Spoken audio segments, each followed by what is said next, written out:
Celebox. Sa Maynila nakatira si Janina Rivero, 24 years old, masipag, matalino, at lumaking mayaman, na hindi inaasahang mahulog sa mahirap na lalaki. Mas okay na yung walang jowa kaysa sa stress sa relasyon. Ayoko nang dagdagan ng problema ko. Ang dami ko nang iniisip. Isa pa, hindi ako desperate. Sa kabilang banda, si Jared Salvador, 27 years old, ay lumaking mahirap lang. Hindi inaasahang inampon ng isang matandang binata at naging CEO. Trabaho ko rin po ang alagaan kayo, ma'am. Quick-quick lang po yan. Sila ay mag-ex na dahil pinaghiwalay sila ng magulang ng dalaga. Ang tanong lang, ay may pag-asa kayang magbalikan pa sila? At kung halimbawa na magbalikan pa sila, ang pagmamahalan kaya nila ay katulad pa rin ng dati. Ating tunghayan ang isa na namang kwento ng pag-ibig na inihahandog ng Inday Series.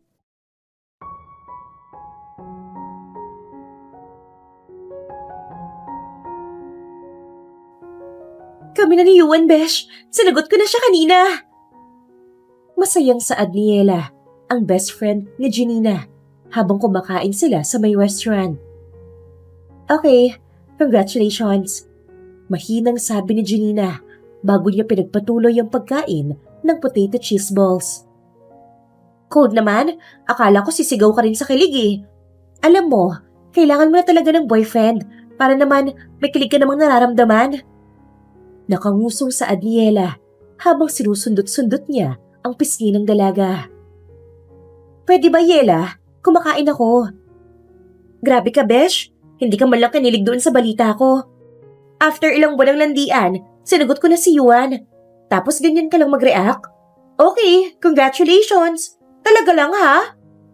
Dramatikong sabi ni Yela, sabay kunwaring punas ng luha gamit ang tissue. Di wow. Tipid na sagot ni Janina habang patuloy sa pagkain ng potato cheese balls. Pilit na iwas sa usapan. Hoy Janina, wala ka na ba talagang puso? Matanda ka na, girl. Ilang taon na ba tayo? 24 na tayo. Parang wala ka pa ring balak magka-jowa eh.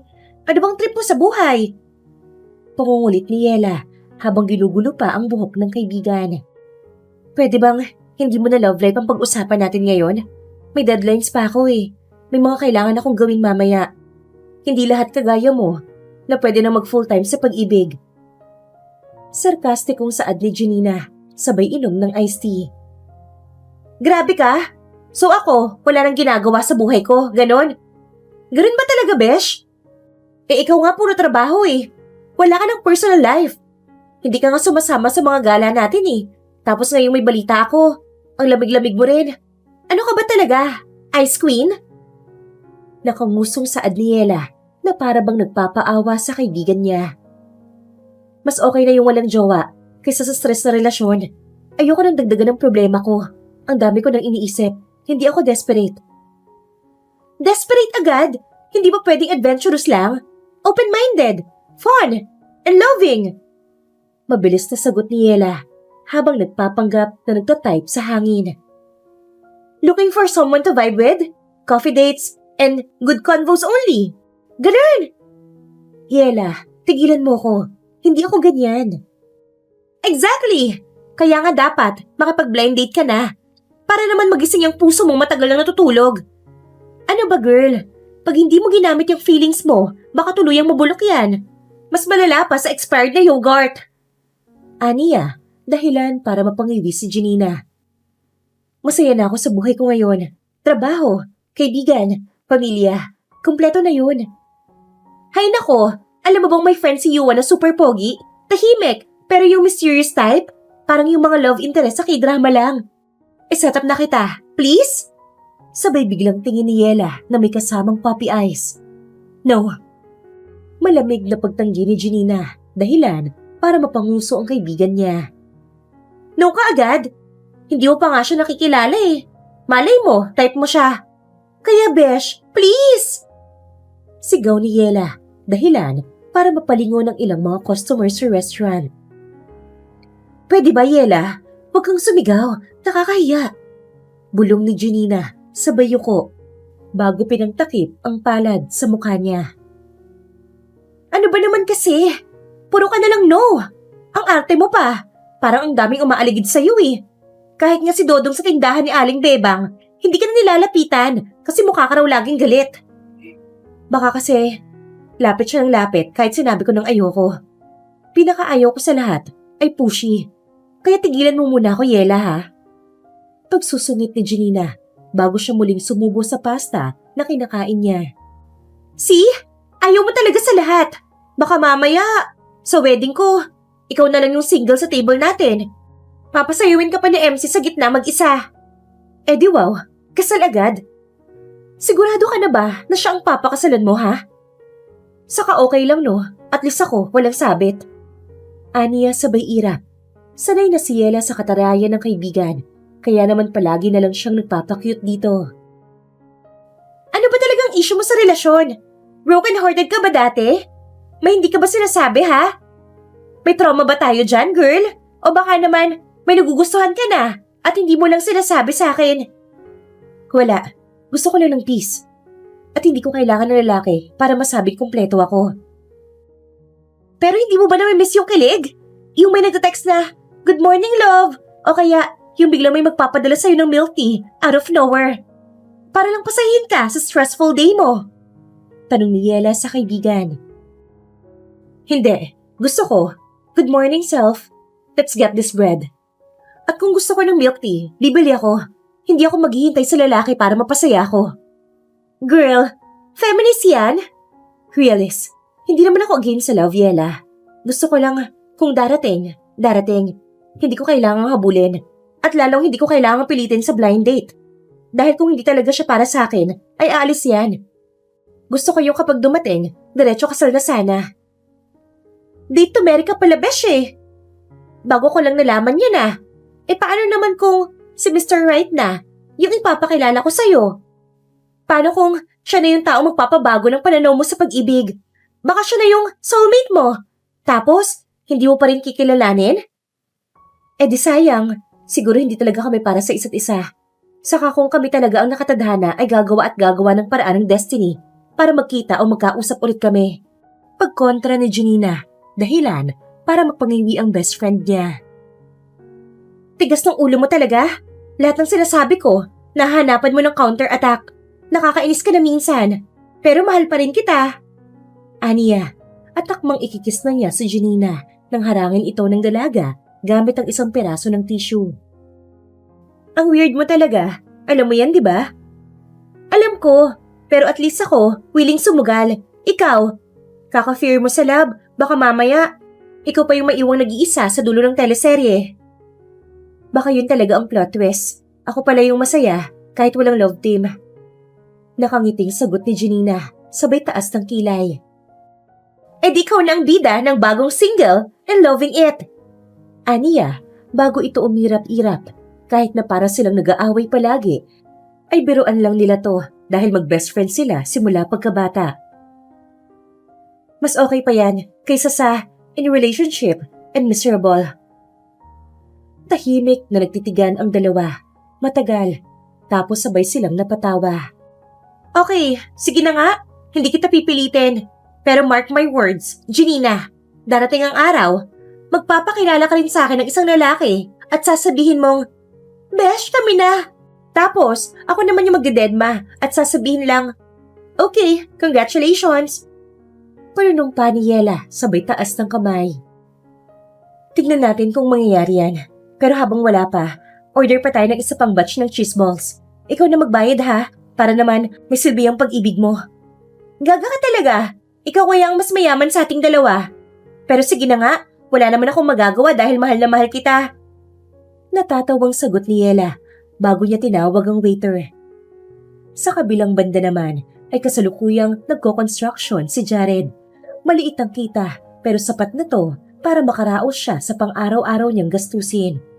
Kasalukuyan siyang naghahalo ng semento nang bigla siyang nilapitan ng foreman nila. Jared, marunong ka mag-drive ng kotse? At mga iba pang sasakyan, di ba? May lisensya ka ba? Tanong ni Oscar.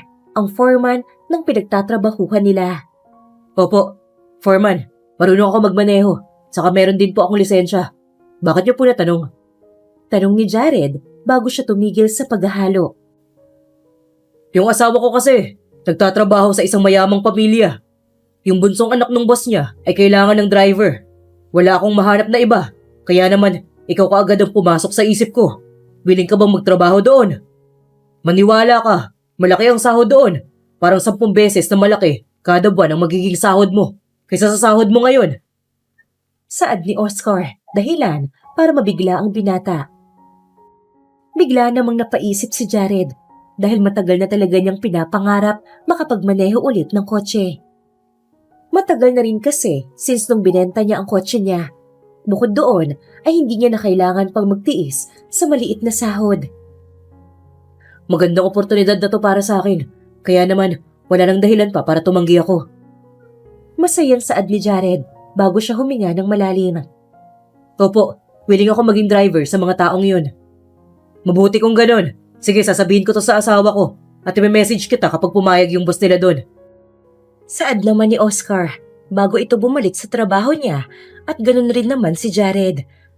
Kinagabihan, habang nagpapahinga si Jared sa kanyang inuupahang maliit na kwarto, bigla siya nakatanggap ng chat mula kay Foreman Oscar. Jared, good news. Pumayag na yung boss ng asawa ko. Puntahan mo bukas ng umaga ang mansyon nila sa Hillside Subdivision. Number 1, nakausap na ng asawa ko si Ma'am Jeng Rivero. Sila ang mag-asawa na nagpapatakbo ng pamilya. Magpakilala ka lang at sabihin mong nirekomenda ka ng asawa kong si Maylene. Good luck! Hindi mapigilan ni Jared ang mapangiti. Agad siyang bumangon sa kama at hinanda ang ilang gamit. Lisensya, valid ID, at isang set ng malinis na damit. Bukas ay isa na siyang driver. At hindi basta-basta driver, kung hindi driver ng isang mayamang pamilya. Ngayon pa lang, nagpapasalamat na ako.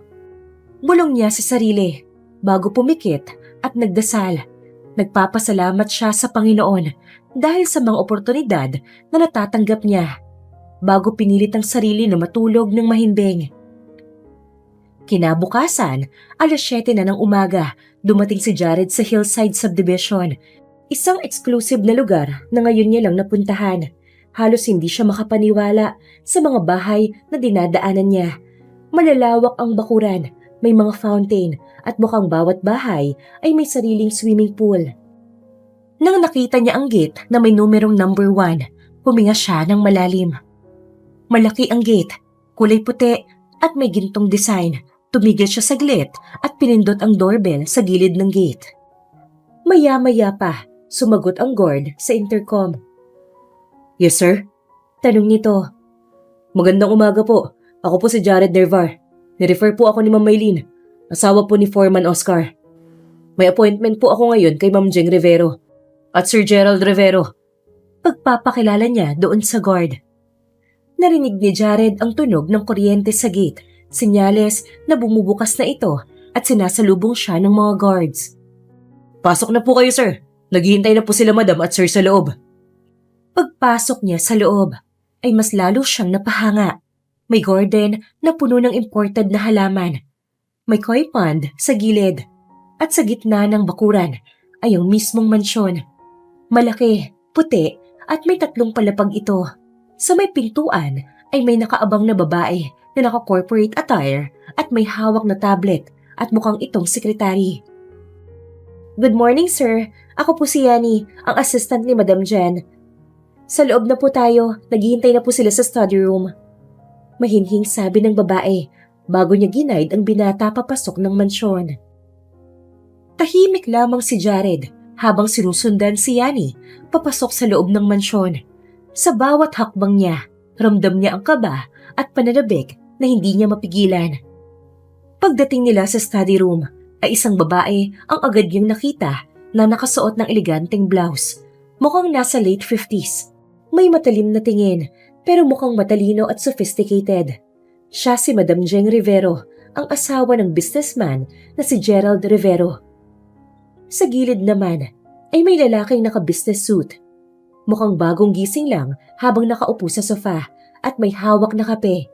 Ito naman ang kanyang asawa na si Sir Gerald Rivero. Good morning po. Magalang na pagbati ni Jared bago bahagyang yumuko upang magpakita ng galang. Ah, ikaw pala si Jared. Saad ni Madam Jeng habang iniiskan ang mga dokumento ni Jared na hawak ni Yani. Sabi ni Maylene, marunong ka raw magmaneho ng mga kahit anong sasakyan. Totoo ba yon? Opo ma'am, nagmamaneho po ako dati ng kotse, van, pick-up at minsan din po ay truck nung nasa probinsya pa ako. Mabuti kung ganon. Ang kailangan namin ay full-time driver para sa prinsesa namin. Siya yung bunso naming anak, si Janina. Medyo maselan mataray at cold, pero mabait ang anak namin yan. Ayaw lang talaga ng mayabang o tamad. Kaya kung gusto mong magtagal dito, siguraduhin mong maayos kang kumilos at marunong kang makisama. Also, huwag mong pag-iinitin ang ulo niya. Biglang napakunot si Jared. Janina, ang nasa isip ng binata ay pangalan pa lang, halatang masungit na. Pero hindi niya na masyadong inisip yon dahil excited na siya sa bago niyang trabaho. Understood, ma'am. Sumabat naman si Sir Gerald bago niya binaba ang tasa sa lamesa. Hindi ka namin tatratuhing parang alila rito. Pero sana marunong kang magbasa ng sitwasyon. Kapag busy kami, dapat tahimik ka lang. Kapag may utos, gawin agad. At higit sa lahat, loyalty. Ang magbibigay lang naman palagi sa'yo ng kautusan ay ang anak namin. Since siya ang pinagmamaneho mo araw-araw. Opo, naintindihan ko po. Lakas loob na saad ni Jared kahit na medyo kinakabahan siya. Tumango si Madam bago nagsalita. Okay, officially hired ka na. Mag-umpisa ka bukas. Dito ka na rin titira. May quarters ang mga staff sa likod ng mansyon. May uniform ka at every Sunday ang day off mo kung walang lakad ang anak namin. Naintindihan mo ba? Naintindihan ko po. Maraming salamat po sa oportunidad. Pagpapasalamat ng binata. Mukhang hindi naman masungit si Madam Jeng Pero yung asawa niya, parang kakainin ako ng buhay kapag may nangyaring masama sa anak nila. Pero sino nga ba si Ma'am Janina? Hindi ko pa siya nakikita Nandito kaya siya sa mansyon ngayon? Tanong ni Jared sa sarili niya. Good. Makikilala mo rin ang anak namin mamaya o bukas. Basta behave ka lang muna as of now. Opo ma'am, hindi ko po kayo bibiguin. Aniya, bago naman umalis ang mag-asawa dahil may mga trabaho pa ang mga ito. Habang nililibot siya ni Yani sa paligid ng mansyon para ipakita ang driver's quarters, hindi pa rin nawawala sa isip ni Jared ang pangalang Janina. Yani, tanong ko lang, si Ma'am Janina po ba ay mahirap kausap? Napangiti si Yani. Hindi naman mahirap, pero mataray minsan, lalo na kung bad mood. Pero mabait naman talaga yon. Galing abroad yon at independent. Di kagaya ng ibang anak ng mayaman na maarte. Independent, mabait pero mataray. Janina. Biglang may sumulpot na imahe sa isip ni Jared. Isang babae. May matalim na mata, tahimik pero palaban. Naalala niya bigla ang pangalan na narinig niya mula sa kwento ng kasamahan niya sa construction site. Yung best friend ng girlfriend ni Yuan, si Janina. Ilang linggo na nangyayain siya ni Yuan na makipag-blind date. Ang kaso lang, hindi natuloy dahil hindi pumayag yung Janina sa blind date. Napailing siya. Baka pareho lang ng pangalan. Marami namang Janina sa mundo, no? Aniya sa sarili bago siya nagunat ng katawan habang patuloy pa rin sila sa pag-iikot sa may mansyon. Kinagabihan sa quarter habang nagpapahinga si Jared, hindi pa rin siya makatulog dahil sa excitement ng bago niyang trabaho. Baka ito nang simula ng pagbabago ng buhay ko. Mahinang bulong niya sa sarili bago siya tuluyang nakatulog. Gabi na nang umuwi si Janina sa bahay niya. Tinapos niya ang lahat ng trabaho niya for 4 days dahil meron silang gala ni Yela sa isang araw. Tahimik ang buong mansyon ng mga Rivero. Ang ilan sa mga staff ay natutulog na sa kani-kanilang quarters, habang ang ilan ay tapos na sa night shift nila. Sa isang bahagi ng bahay, bumukas ang pintuan at marahang pumasok ang isang babae. Hindi katangkaran, maayos ang bihis at may bitbit na brown leather bag at laptop. Siya si Janina Rivero.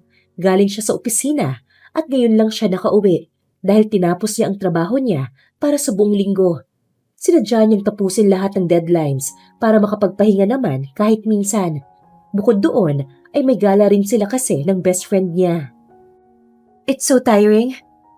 Hindi na muna ako kakain ng dinner since I'm not hungry. I just need to drink water then collapse onto my bed. Ani niya sa sarili. Tahimik siyang dumiretso sa kitchen. Hinubad niya ang heels. Sinampay sa braso ang coat at marahang binuksan ang ref. Umagaw sa atensyon niya ang malamig na bote ng tubig. Kinuha niya to bago binuksan at sinalin sa baso. Pag-angat ng baso sa kanyang labi ay biglang nagdilim ang paningin niya. Nawala ang balanse ng katawan niya at nabitawan niya ang baso. Nabasag ito bago siya tuluyang napabagsak sa sahig. Isang malakas na kalabog ang ingay sa kusina dahil sa pagkabagsak ng dalaga. Nagising si Jared mula sa mababaw na tulog. Hindi niya alam kung panaginip lang o totoo ang tunog na narinig niya. Saglit siyang naghintay, pilit pinapakiramdaman ang paligid. Nakarinig rin kasi siya ng pagkabasag ng isang babasagin. Kaya naman naisip niyang baka may magnanakaw na nakapasok. Dali-daling tumayo si Jared, nagsuot ng tsinelas at lumabas ng quarters. Pagpasok niya sa kitchen, nakita niya ang ilang katulong na nagpapanik. Nakahiga sa sahig si Janina, walang malay. "Si Ma'am Janina nahimatay!" Saad ng isa sa mga maid. Janina, siya yung ipagdadrive ko? Ani niya sa sarili. Agad siyang lumapit sa dalaga at hinawakan niya ang pulso bago pinakiramdaman ang paghinga nito. Mahina, pero nandoon pa. Niluwagan niya ang suot nitong blouse sa leeg upang makahinga ito ng maayos bago niya binuhat ang dalaga at hiniga sa sofa. Yani, pakikuha ng tuwalyang basa at tumawag kayo ng doktor. Sigaw niya bago niya inayos ng higa ang dalaga. "Jared, ikaw na munang bahala rito ha. Tinatawagan na ni Kuya Ben yung family doctor. Hindi makakauwi sila ma'am at sir dahil nasa ibang bansa sila." Saad ng isa sa mga katulong bago ito nagtungo sa may kusina. Okay. Sagot ni Jared habang marahang pinapahiran ng malamig na basang tuwalya ang noo ng babae. Sobrang trabaho ang naging dahilan ng pag-blackout niya. Nagpapahinga ba ang babaeng to? Masyado niyang pinapagod ng sarili niya eh.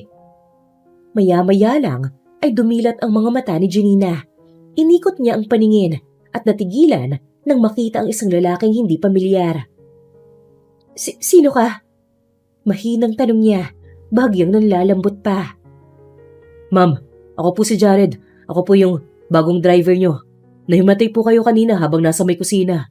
Dito po muna kayo. Huwag niyo pong piliting tumayo ah. Paparating na po ang family doctor niyo upang i-check ang kalagayan niyo. Pagpapakilala ni Jared, dahilan para gumaan naman ang pakiramdam ng dalaga. Akala niya kasi magdanakaw ito o kaya naman akyat bahay. Hindi na kumibo si Janina at pinikit na lang niya ang mga mata bago dahan-dahang huminga. Hindi siya sanay na tinutulungan pero sa gabing yun parang gusto niya kaya naman hinayaan na lang niya. Habang hinihintay nila yung doktor ay hindi inaasahang nakatulog na ang binata habang nakaupo sa may sofa. "Okay naman po at walang serious na problem. Kailangan niyo lang po ng mahabang pahinga at stop muna sa trabaho. Kahit 2 linggo, kumain na rin ng marami dahil nalilipasan po kayo ng gutom. Mahirap po kapag nagka-ulcer." Yan ang sabi ng doktor at tumango naman ang dalaga. Maya-maya lang ay umalis na ang doktor. "Aalalayan na ba kita paakyat sa kwarto mo?" Tanong ni Yani sa dalaga. "Hindi na. Dito na lang muna ako matutulog. Also, huwag na siyang istorbohin dahil mukhang pagod na pagod siya eh." Saad ni Janina bago siya sumandal sa may sofa. Kinaumagahan naman at magaling na ulit si Janina. Nakatulog siya buong gabi at bumalik na ang sigla niya. Habang nagkakape siya sa teres ay lumapit si Yani. "Ma'am, yung bagong driver niyo po na si Jared, nandun na po sa may garahe. Ready na raw po siya kung may lakad kayo ngayon." Saad ni Yani. Tumingin si Janina sa relo. "Sabihin mo maghanda siya. Isasama ko siya sa Laguna. May staycation kami nila Yela doon." "Laguna, ma'am?" Tanong ni Yani. "Oo, saka gusto kong mas makilala siya ng maayos. Kahapon lang kami nagkita. Hinimatay pa ako. Baka isipin niya ang drama ko naman. Biro pa niya bago ngumiti at tumayo na nagtungo sa may kwarto niya upang mag-impake at maligo na rin. Sa kabilang banda naman ay nakasuot ng malinis na uniform si Jared, nakabihis ng maayos. Maayos ang pagkakatuck-in at mukhang disente. Ma'am, ready na po ang kotse. Sabi niya nang lumapit si Janina sa kanya. Ipasok mo sa may likod yung bags ko. Also, bumalik ka sa quarters at kumuha ng damit mo. Saad ni Janina bago niya binuksan ang pinto ng kotse at pumasok doon. Sige po ma'am.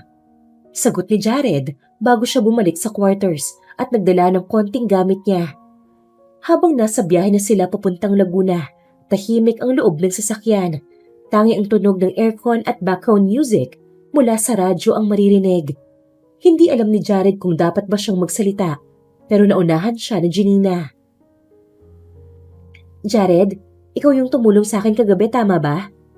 Opo ma'am, nasa quarters po ako nung may marinig akong kalabog eh. Agad po akong pumunta sa may kusina at doon ko po kayo naabutan na nakahiga sa sahig. Tumango si Janina. Thanks. Nagulat si Jared. Hindi niya inaasahan ang pasasalamat mula sa isang taong na-describe bilang mataray. Walang anuman po ma'am, pero ingatan niyo po ang katawan niyo. Mahirap po kapag nanghina na ang katawan natin dahil hindi na natin ito magagamit pang trabaho. Pagbibigay advice ng binata sa dalaga. Hindi alam ni Jared pero bigla siyang nag-alala sa dalaga. Hindi ko inaasahang magigising ako na may driver ako agad, pero mukhang okay ka naman eh. Saka thank you for your concern. Malamig, pero may halong emosyong saad ni Janina. Don't worry ma'am, gagalingan ko po. Hindi na muling nagsalita si Janina. Muli siyang tumingin sa bintana at pinapanood ang mga punong nadadaanan nila. Habang si Jared naman ay pinilit maging kalmado. Kahit papano, mukhang hindi ganon ka-terrible ang babaeng magiging amo niya. Halos 2 oras bago sila nakarating sa isang resort na may view na lawa. Ang lugar na to ay sa may Kaliraya, Lumban, Laguna. Tahimik, presko ang hangin at malayo sa gulo ng Maynila. Pagkaparada ni Jared, bumaba siya agad para pagbuksan si Janina. Laking gulat niya nang lumapit si Yela, ang girlfriend ni Juan. Hi Besh! Mabuti naman at nakarating na kayo dito! Sigaw ni Yela sabay yakap kay Janina. Hi Yela! Sagot naman ni Janina habang nakangiti.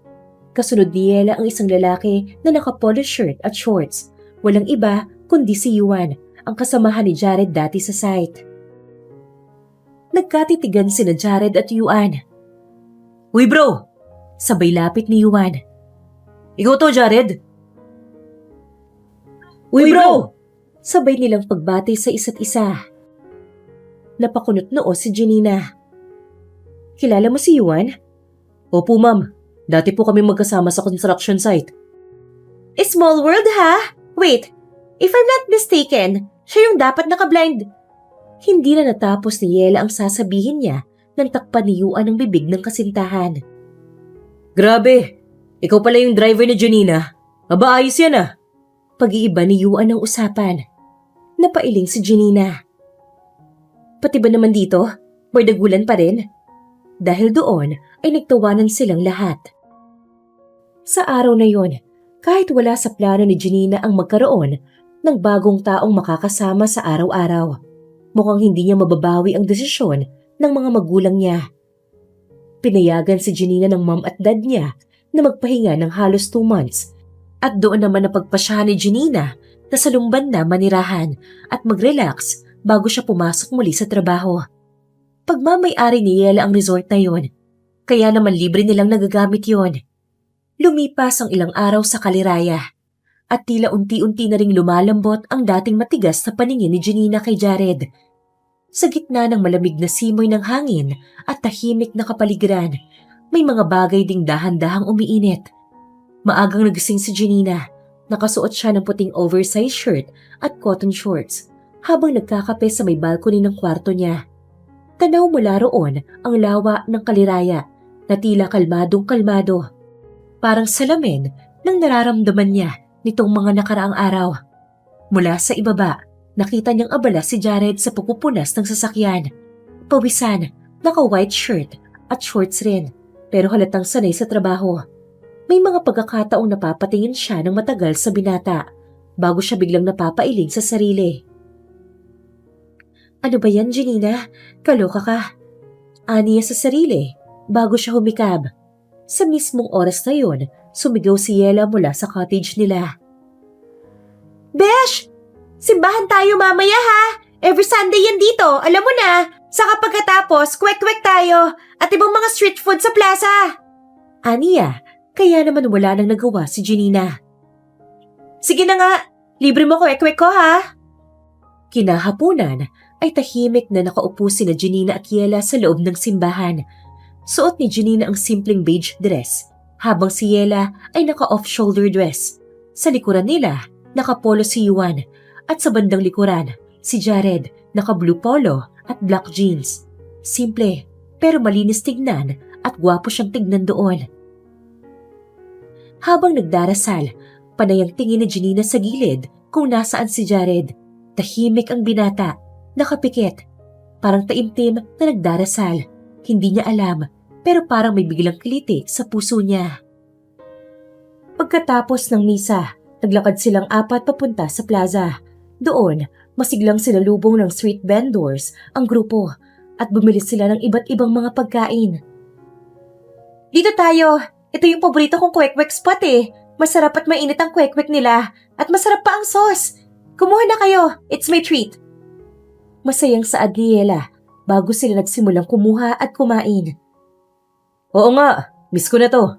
Sabay abot ng 5 stick. Kuya, 2 stick nga po ng kwek-kwek saka isang gulaman. Ako na pong magbabayad, ma'am. Aniya, sabay abot ng pera sa vendor. Hoy, hindi mo kailangang gawin yun ha. Kaya ko namang magbayad, no? Trabaho ko rin po ang alagaan kayo, ma'am. Kwek-kwek lang po yan. Napangiti na lang ang dalaga, sabay sabing, Fine, pero sa susunod, ako naman ang manilibre. Aniya, bago sila nagtungo sa may ihawan para bumili ng inihaw na hotdog at isaw. Tahimik na naglalakad ang dalawa habang hawak-hawak ang stick ng kwek-kwek. Sa hindi kalayuan, abala si Yela at Yuan sa pagsiselfie. Si Janina at Jared naman, hindi inaasahang tahimik lang habang kumakain. Ma'am, kung hindi niyo po mamasamain, gusto ko lang pong magpasalamat sa pagkakataon, sa tiwala at sa kabaitan mo. Marami pong nagsasabi na masungit kayo eh, pero hindi naman po kayo ganun. Ikaw ang dapat kong pasalamatan. Hindi mo lang ako niligtas sa himatay moment ko. Kalmado pa ang buhay ko ngayon at tahimik dahil nandito ka. Hindi ko alam pero I feel safe around you. Saka hindi sila nagkakamali. Masungit talaga ako. For some reason, hindi kita masungitan eh. Ganun po ba? Medyo natigilan si Jared, saka ngumiti. Oo, ang gulo ng buhay ko sa lungsod. Tapos biglang may isang simpleng taong tahimik lang. Hindi magulo pero madaldal. Hindi demanding. Nakakapanibago lang para sa akin. Natigilan si Jared. Para bang may ibig sabihin sa likod ng bawat salita ni Janina. Pero pinili niyang huwag munang itanong ang tungkol doon at in-enjoy nila ang pagkain. Makalipas ang ilang araw ay parehas silang naging busy sa mga panibagong gawain sa resort at pag-aayos ng mga plano. Mas lalo pa silang naging magkasama, magkatandem sa pagpunta sa bayan para mamili. Magka-ride sa motor papunta sa bundok para lang magpa-picture ng sunset. Magka-team sa pagluluto ng simple nilang breakfast kada umaga. Walang label, walang malinaw na usapan. Pero nandoon na yung kuryente na para bang nagsisimulang spark nila. Andun na yung tinginan na may kasamang ngiti. At higit sa lahat, andun na yung pakiramdam na parang hindi na ito basta amot driver na relasyon. Magandang umaga, Ma'am Janina. Pero mas maganda ka pa sa umaga. Pagbati ni Jared na nagpangiti sa dalaga. May pagka-cheesy ang binata pero kahit na ganon ay kinikilig ang dalaga. Kahit si Yela at Yuan ay may napapansin sa kanilang dalawa. Sa isang bayang tahimik katulad ng Lumban, nagising ang damdaming matagal nang nakatulog sa puso ni Janina. At si Jared na inaakalang magiging simpleng driver lang ay unti-unting naging bahagi ng mundong hindi niya akalaing mapapasok. Hindi man sigurado kung saan sila dadalhin ng tadhana, pero sigurado na sila, may simula na. At kagaya ng inaasahan ng dalaga, ay umamin na nga ang binata sa kanya. Umamin na ito na nahuhulog na siya sa dalaga. Kung ang dating sarili ni Janina ang sasagot, ay ire-reject niya ito. Pero dahil ang bagong Janina na ang nandito, ay pinayagan niyang manligaw ang binata hanggang sa bumalik sila sa Maynila. Halos 6 na buwang nanliligaw si Jared bago siya tuluyang sinagot ni Janina. Maraming salamat, Janina. Nangangako ako sa'yo na magsisikap ako at papasayahin kita. Hindi kita sasaktan at mamahalin kita palagi. Masayang saad ni Jared nang sagutin siya ng dalaga. Ganun rin ako, Jared. Mahal na mahal kita. Masayang saad ni Janina bago nila hinalikan ang isa't isa. Maayos naman ang relasyon nila, pero sa ngayon ay kailangan muna nila itong itago sa kadahilanang sigurado si Janina na hindi papayag ang mga magulang niya sa relasyon nila. Habang hindi nakatingin ang mga magulang ni Janina, ay pasimple nilang hinawakan ng kamay ng isa't isa o kaya naman niyayakap. Janina, kamusta ang company? Tanong ni Gerald habang umiinom ito ng kape. Okay naman, Dad. I'm finally able to open one branch of our brand in Brazil and Italy. Soon mag-i-start na to and mag-opening.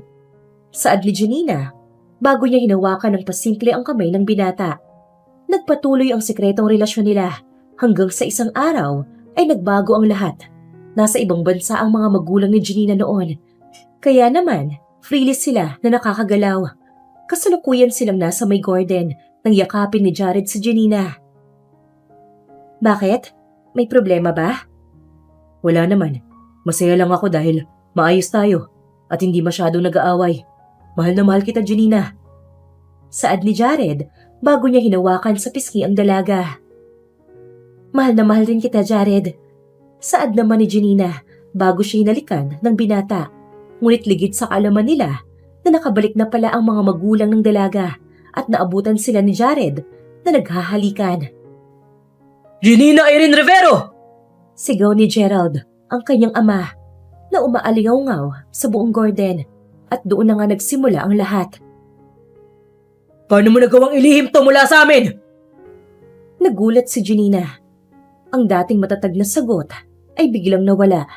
Si Jared naman, tila naging bato ang katawan at natigilan para silang napako sa kinatatayuan nila dahil sa nangyari. Magpaliwanag kayo! Pareho! Sigaw nito na halatang galit na galit sa natuklasan. Hindi nagtagal, dumating sina Madam Jeng at Madam Yani mula sa loob. Nakita nila ang matinding tensyon. Anak, bakit sa dinami-rami ng pwede mong mahalin ay ang hamak na yan pa? Isipin mo naman ang reputasyon ng pamilya natin, anak! Hindi ako makakapayag sa desisyon mo. Hindi maaaring maging kayo! Pero Dad, mahal ko si Jared. Huwag ka namang pumagitna sa aming relasyon. Saka, masaya ako sa kanya, Dad. Hindi ba yun nararapat? Hindi. Kahit hindi ka na maging masaya, huwag lang masira ang reputasyon ng pamilya natin. Hindi kita pinalaki ng maayos para magbigay kahihiyan sa pamilya natin. Kaya gagawin mo ang gusto ko at wala kang magagawa. Sabi ni Gerald bago niya pinakuha sa mga guard si Jared. Please, Dad, huwag! Mahal ko si Jared! Pagmamakaawa ni Janina sa ama, pero mukhang buo na ang desisyon nito. Jared, umalis ka na dito. Hindi ka namin kailangan dito. Hindi namin papayagan ng ganito. Isa ka lamang hamak at ang aming anak ay mayaman. Ma'am, nagmamakaawa po ako sa inyo ni Sir. Mahal na mahal ko po ang anak nyo at gagawin ko ang lahat para maging deserving sa kanya.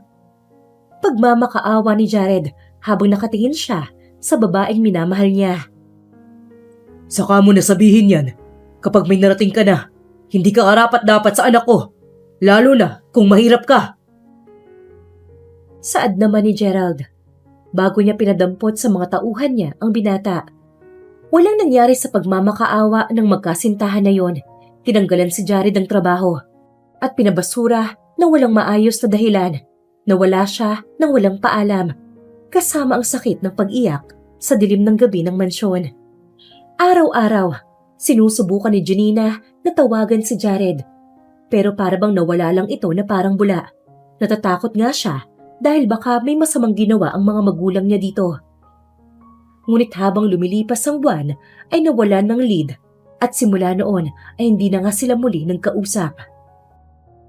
Lumipas ang ilang taon, si Jared ay isa ng CEO dahil may matandang binata ang umampon sa kanya. Itinuring siyang anak nito. Sa kanya iniwan lahat ng yaman at business nito.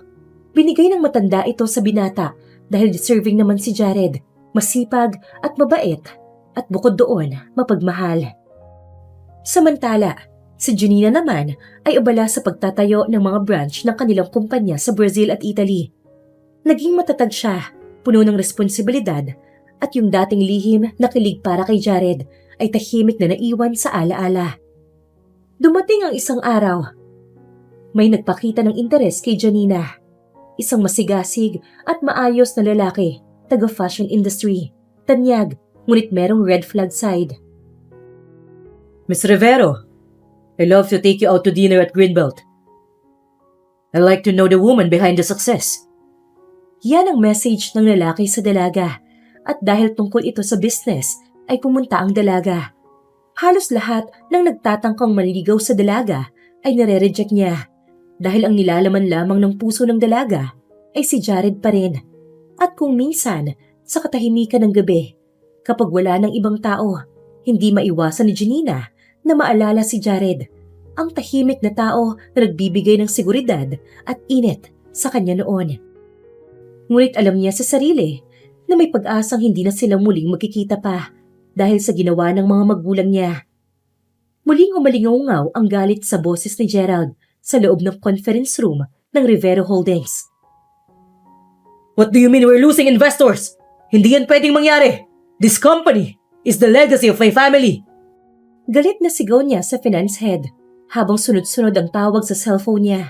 Puro demanding na shareholders. Bigla ring dumating si Jeng, halatang balisa. Love, sunod-sunod na ang pag-pull out ng mga partnerships. Talik daw sa media na may internal mismanagement.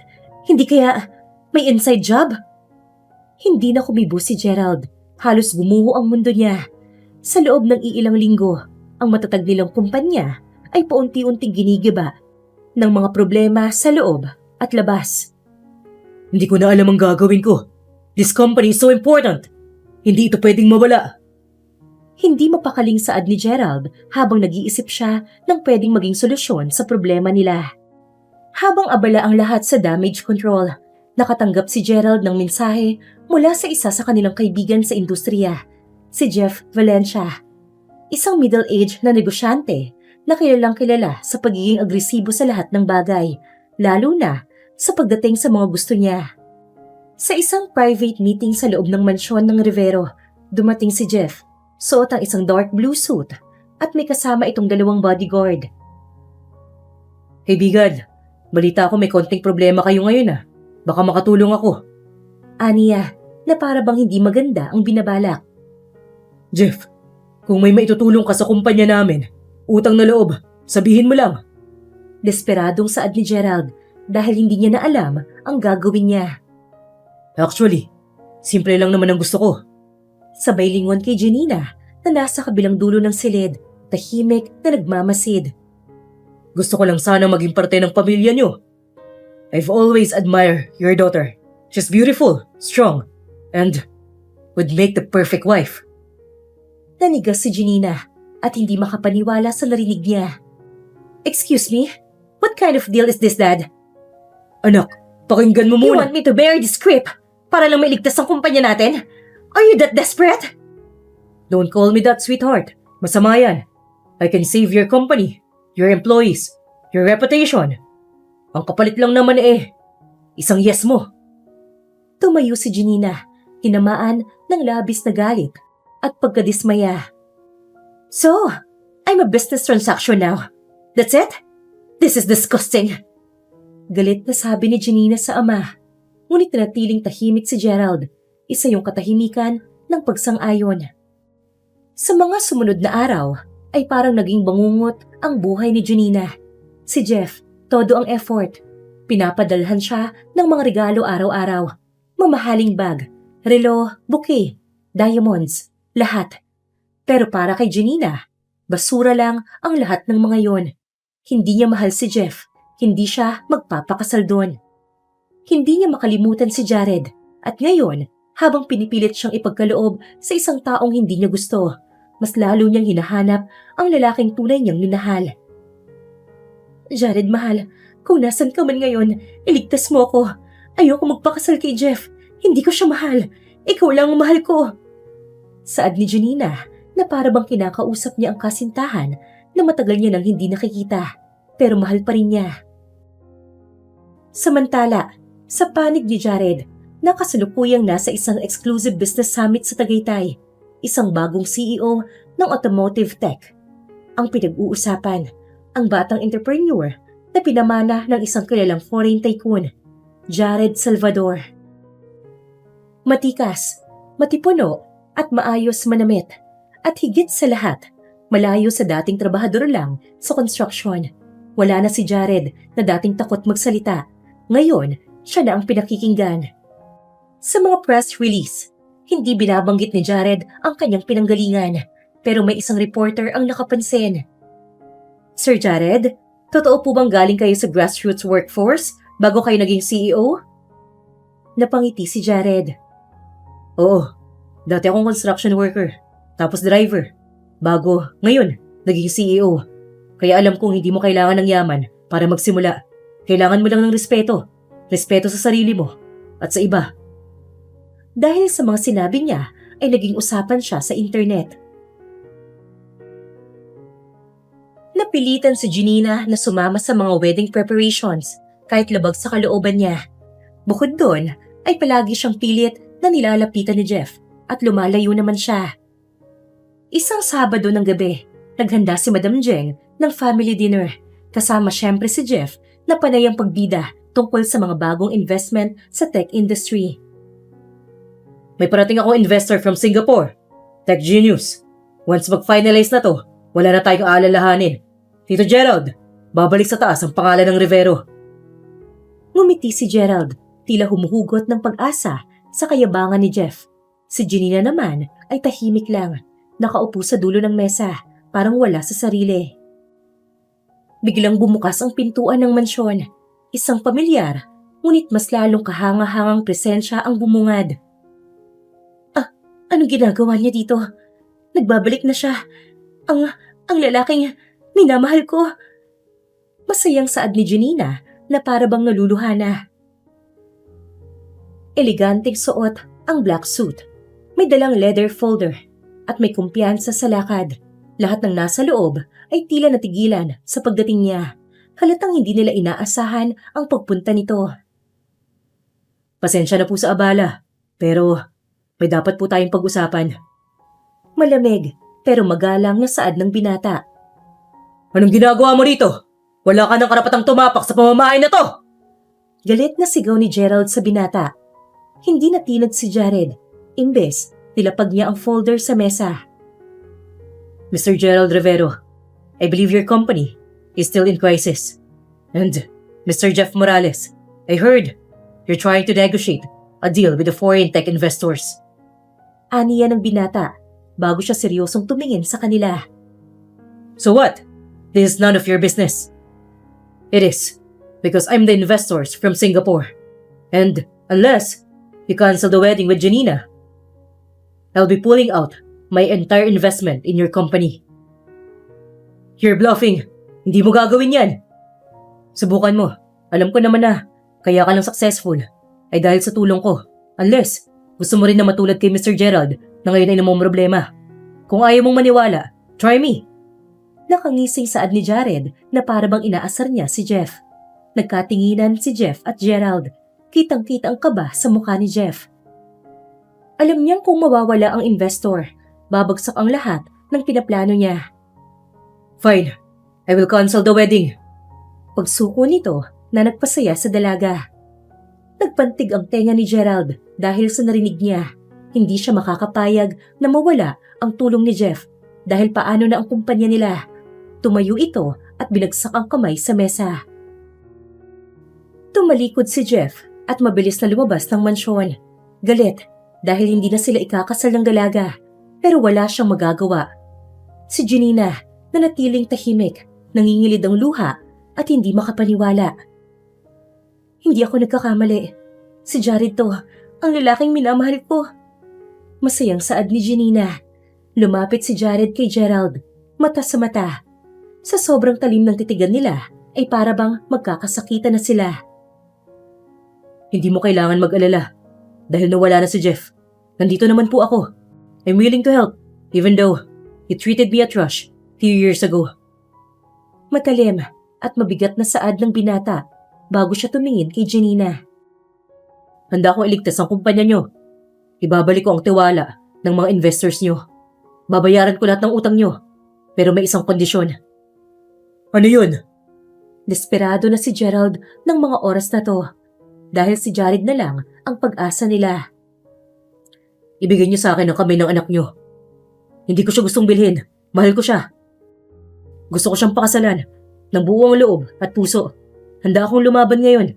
Saka diba, sabi niyo sa akin, pwede akong bumalik. Basta may pagmamalaki na ako at mayaman na ako. Ngayon heto, mayaman na po ako. Kaya naman siguro, pwede na. Aniya na may pagkasarkastiko. Bago tumingin sa dalaga, napatakip ng bibig si Janina. Hindi siya makapaniwala sa naririnig niya. Matagal siyang nangarap ng sandaling to na babalik si Jared. Ipaglalaban siya, haharapin ang ama niya para sa relasyon nila. Kung yan ang gusto mo, fine. I will let you have the hand of my daughter. Pagsang-ayon ni Gerald sa kagustuhan ni Jared. Nang gabing yun rin, ay inuwi na ni Jared ang dalaga sa mansyon niya. Akala niya, babalik sila sa dati nilang relasyon, kung saan sweet sila sa isa't isa, masaya at payapa ang relasyon nila. Pero doon pala nagkakamali ang dalaga. Palagi itong wala sa mansyon, dahilan para mangulila naman ang dalaga. Palagi siyang nasa mansyon dahil ito ang gusto ni Jared. Ilang araw matapos siyang dalhin ni Jared sa bagong mansyon, ramdam ni Janina ang bigat ng katahimikan. Oo, malaki ang bahay. Oo, komportable, may mga staff, may sasakyan, may lahat ng bagay na magpapadali sa buhay. Pero palaging wala si Jared, hindi siya sigurado kung mas okay pa noong pinipilit siyang magpakasal kay Jeff. Dahil kahit noon, may oras siyang lumabas, huminga at tumakas. Ngayon, parang nakakulong siya sa palasyo. Ito bang inaasam kong kalayaan? Ito ba yung pagbabalik ng lalaking mahal ko? Bakit pakiramdam ko mas lalong lumalayo siya? Kaya niya ba ako kinuha ay dahil mahal niya pa ako? O baka naman hindi na? Malungkot na tanong niya sa sarili. Tuwing umaga kapag gumigising siya, ay wala na si Jared. Tuwing gabi, pagod na ito at dumidiretso sa office niya. Minsan sa guest room natutulog. Hindi man lang sila nagkakausap ng maayos. Pagmamahal ba to? Galit ba siya dahil hindi man lang ako gumawa ng paraan para hanapin siya nun? Sa totoo lang, gustong gusto ko, pero wala akong magawa. Dahil kahit ako, pinaghihigpitan ng mga magulang ko. Malungkot na aniya sa sarili habang pinagmamasdan niya ang mga bagay sa mansyon na yon. Isang araw, sa sobrang bigat ng dinadala, tinawagan niya ang tanging taong naiisip niyang makausap, si Ella, ang matalik niyang kaibigan. Nagkita sila sa isang pribadong cafe sa Tagaytay. Nasa sulok sila ng cafe, malayo sa mga mata ng media at mga tao. Grabe girl, kamusta ka na talaga? Akala ko happy ka na, kayo na ulit ni Jared, diba? Sabi ni Yela habang kumakain ng blueberry cheesecake. Yun nga eh. Yela, magkasama na ulit kami. Pero bakit? Bakit parang hindi naman kami? Parang hindi ko siya kasama. Palagi siyang wala. Palaging busy. Tapos ako tong naiiwan dito sa mansyon. Parang trophy na pinanalo niya at nilagay lang sa stante. Hindi na kaya niya ako mahal? Lumuluhang tanong ni Janina sa kaibigan bago ito nagpunas ng luha. Umiling si Yela. Halatang naaawa sa kaibigan. Nasabi mo na ba yan sa kanya? Baka kasi hindi niya alam. Alam mo namang lalaki yan eh. Minsan akala nila sapat na yung ginagawa nilang kabuhayan. Pero hindi nila naiisip yung emotional needs nating mga babae. Hindi nga kami halos makapag-usap, Yela eh. Nung una akala ko, excited lang siya Maraming inaasikaso. Pero buwan na eh. Ni isang gabing sabay kaming kumain. Wala. Ni isang tanong kung kamusta na ako. Wala. Ako pa yung parang may utang na loob kasi tinulungan niyang pamilya ko. So, anong plano mo ngayon? May magagawa pa ba tayo? May magagawa pa nga ba kami? Baka naman kaya niya lang ako kinuha upang ilisin ng mga magulang ko. Ganun kaya ang dahilan? At hindi dahil mahal niya ako? Malungkot na tanong niya sa sarili bago siya yumuko. Ewan, pero isa lang ang sigurado ako, Yela. Mahal ko pa rin siya. Pero hindi ko kayang mamuhay kung saan ako lang ang nagmamahal. Gusto ko siyang kausapin. Kailangan naming mag-usap. Then kausapin mo. Huwag mong hahayaang manahimik ka habang unti-unting nawawala yung relasyon niyo. Tumango si Janina. Nagdesisyon siyang hindi na siya maghihintay. Hindi siya palaging magiging martir sa ngalan ng pagmamahal.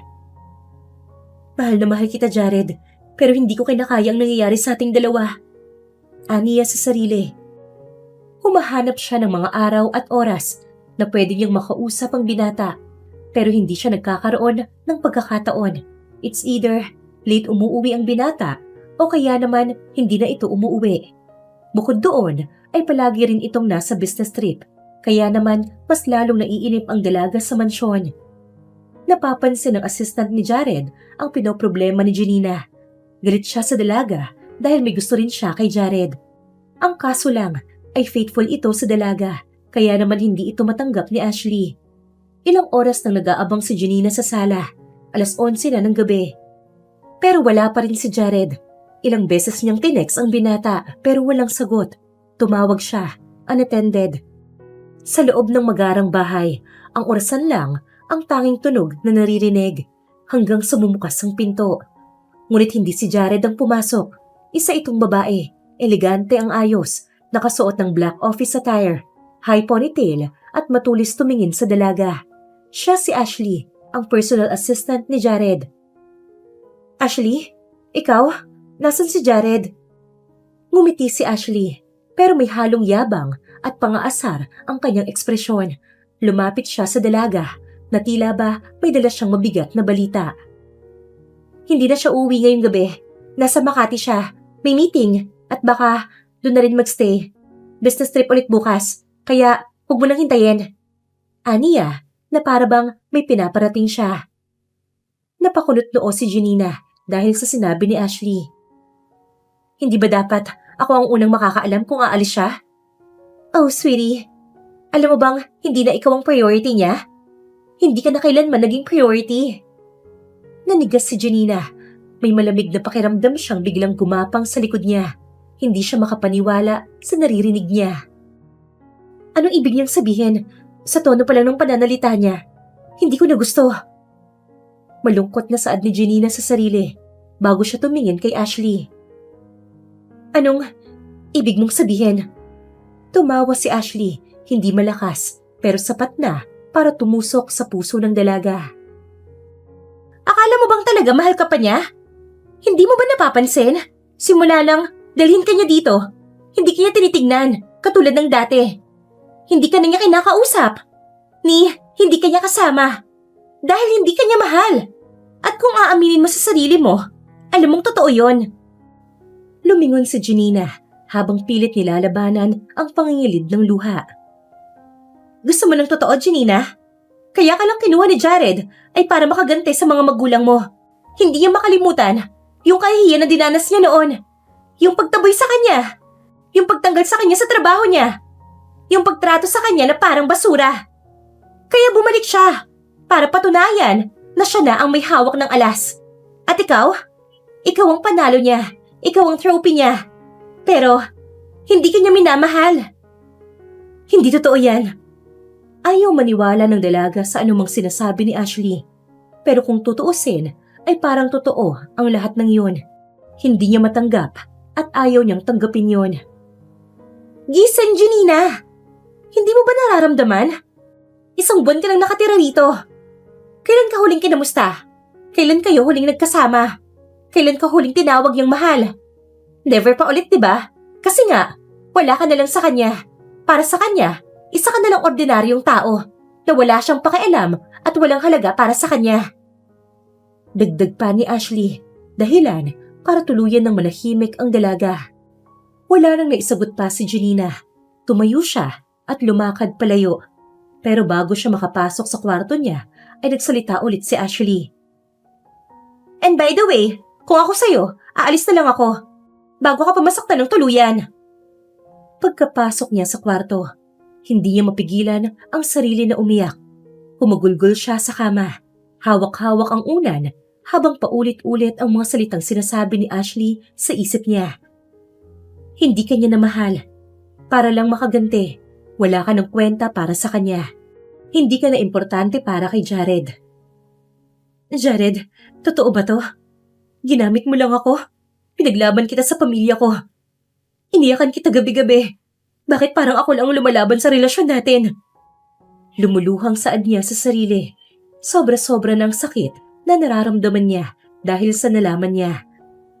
Bumalik sa isip niya ang mga araw na magkasama sila ni Jared, ang mga simpleng almusal, ang pagtawa nila sa tabi ng lawa, ang mga titig, ang mga pangakong hindi kita iiwan na para bang hindi na ata matutupad ngayon. Tila wala na lahat yon. Napalitan ng katahimikan at malamig na pader ang pagitan nila. Mahal pa rin kita, Jared. Pero hindi ko na alam kung mahal mo pa ako. Lumuluhang aniya habang umiiyak ay nakatulog na siya. Makalipas ang ilang araw ay umuwi rin sa wakas si Jared sa bahay. Pero imbes na masayang pagsalubong ang gawin sa kanya ni Janina, ang sumalubong sa kanya ay si Janina na kasalukuyang walang emosyon na nakaupo sa upuan. Katabi nito ang mga maleta. Mabuti at maayos kang nakauwi. Saad ni Janina bago siya pilit na humingiti sa binata. Where are you going? Bakit nakalabas lahat ng gamit mo? Tanong ni Jared sa dalaga, dahilan para mapabuntong hininga si Janina. Jared, alam kong alam mo na mahal kita. Ikaw ang unang lalaki na minahal ko at mukhang masisira ko ang pangako ko sa sarili ko na kung sino ang una kong mamahalin ay siyang magiging asawa ko for the future. Mahal kita at gusto ko pang manatili. Pero sobrang hirap na eh. Sa mga araw na wala ka, ang sakit para sa akin dahil para lang akong bilanggo rito sa mansyon mo. Masaya ako dahil binalikan mo ko. Pero mas mabuti sana kung hindi na lang. Lalo na't ang dahilan ng pagbabalik mo ay para maghiganti. Lumuluhang saad ni Janina habang si Jared ay walang emosyong nakatingin sa kanya. Huwag kang mag-alala dahil kung magkano man ang tinulong mo sa mga magulang ko, ay babayaran ko yon. Soon enough kapag nakaipon na ako. Nakangiting aniya habang si Jared ay tahimik pa rin. Alam kong this is selfish at kung ayaw mo, itulak mo ko. But for the last time, gusto kitang halikan bilang alaala ng pagmamahala nating nasira nang dahil sa pamilya ko. Lumuluhang aniya bago niya hinawakan ang pisngi ng binata at hinalikan niya ito sa may labi. For the last time, mahal na mahal kita, Jared Salvador. At hindi ako nagsisisi na naging faithful ako sa'yo nung mga taong wala ka. Nakangiting saad ni Janina bago niya kinuha ang bag at maleta niya bago siya naglakad papalabas ng mansyon. Ito na nga ata talaga ang dulo ng lahat. Nagpapasalamat ako sa Diyos dahil nakilala ko siya. Pero kung hindi talaga kami ang nakatadhana, ay wala akong magagawa. Sana mahalin siya ng susunod niyang mamahalin, kagaya ng pagmamahal ko sa kanya. Aniya, habang patuloy sa paglalakad, nang biglang, Janina! Sigaw ni Jared, ang umaalingaw sa may labas ng mansyon, bago ito umiyak na tumakbo papunta kay Janina, bago lumuhod. Nagmamakaawa ako sa'yo. Huwag mo akong iwan, Janina. Hindi ko kakayanin. Please, huwag mo akong iwanan. Lumuluhang aniya bago niya hinawakan ang kamay ng dalaga. Sorry. Sorry sa lahat. Sorry sa mga pag-iwas ko sa'yo. Please, huwag mo akong iwanan. Janina, please. Hindi mo alam kung gaano kahirap ang mga panahong wala ka. Huwag mo akong iwan kung alam mo lang lahat ng sakit na tiniis ko. Hindi napigilan ni Janina ang luha. Tahimik siyang tumingin kay Jared na ngayoy parang batang nawalan ng lahat. Bakit ngayon mo lang sinasabi, Jared? Bakit ngayon lang? Nung umaalis na ako? Dahil natatakot ako. Galit ako noon sa pamilya mo. Oo, Hindi ko i-deny. Pero, hindi kita minahal dahil gusto ko magiganti. Minahal kita dahil ikaw ang tahanan ko. Tumayo si Jared, nanginginig ang boses, pero pilit na inaayos ang sarili. Nung pinaalis ako ng dad mo noon, wala akong matakbuhan, walang trabaho, ni hindi ko alam kung makakakain pa ba ako kinabukasan. Naglalakad ako sa gabi, umiiyak. Galit na galit ako sa mundo, pero never akong nagalit sa'yo, Janina. Never. Bakit hindi ka bumalik? Bakit hindi ka nagparamdam? Dahil hindi ko alam kung buhay pa ako kinabukasan. Tinanggal nila lahat ng akin, trabaho, lahat na. Pero isang araw, isang matandang foreigner ang nakita kong nag-aayos ng sapatos. Tinanong niya ako kung may pangarap ako. Sabi ko oo, pero hindi ko alam kung may chance pa ako. Pagkukwento ni Jared sa nangyari sa kanya nung mga panahong nagkahiwalay sila. Inampun niya ako, tinuruan, ginawa akong tagapagmana sa negosyo niya. At bago siya namatay, sa akin niya iniwan lahat. Hindi ko na nga alam kung anong ginawa ko para maging deserving doon. Pero ang sigurado ako, bawat araw na nagsisimula akong umangat, ikaw lang nasa isip ko. Ikaw, at kung paano ako babalik sa'yo. Dahil sa bawat araw na hindi kita kasama, nangungulila ako. Lumuluhang aniya bago siya tumingin sa dalaga. Pero bakit ka naging malamig nung bumalik ka?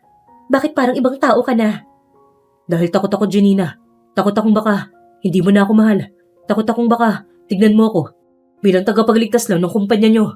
Takot akong baka ginawa mo lang lahat ng to dahil may utang na loob sa akin ng pamilya mo. Kaya iniiwasan kita. Dahil ang gusto kong marinig ay kung ako pa rin ang mahal mo. Naiyak si Janina. Hawak-hawak niya ang kamay ni Jared na ngayoy namamasana dahil sa luha at panginginig. At si Ashley, tumigil siya sandali. May sinabi ba siya sa'yo? Napatingin si Janina.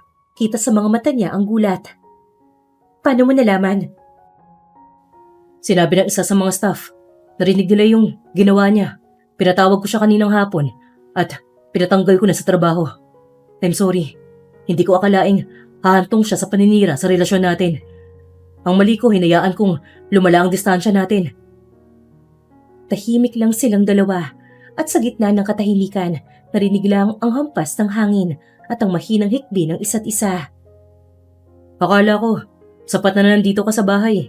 Akala ko, sapat na nakasama kita. Pero mali ako. Ang pagmamahal ay hindi lang yan pagbibigay ng magarang bahay, ng pera, ng pangalan. Ang pagmamahal ay yung marunong makinig, maglaan ng oras at humawak ng kamay sa gitna ng sakit. Lumapit siya kay Janina. Dahan-dahang hinawakan ang mukha nito. Ngunit hindi pa huli ang lahat. Pwede ba kitang mahalin ulit? Hindi bilang babae na kailangan bayaran ng tulong ko. Hindi bilang taong galing sa isang mayamang pamilya. Kundi bilang ikaw, si Janina, yung babaeng niyakap ko sa taglamig at minahal ng buong buo. Paghingi ni Jared ng second chance sa dalaga. Hindi napigilan ni Janina ang sarili. Niyakap niya si Jared ng mahigpit. Yakap ng kapatawaran, yakap ng pangungulila, at yakap ng pag-ibig na bumalik. Hindi mo na kailangang magpaliwanag pa. Basta ngayong alam ko na mahal mo pa rin ako. Yun lang ay sapat na. Nakangiting saad ng dalaga bago niya hinalikan ng binata sa labi. Mahal na mahal kita, Janina. Hindi ko na ulit hahayaan na maramdaman mong mag-isa ka. At syempre, akin ka na hanggang dulo.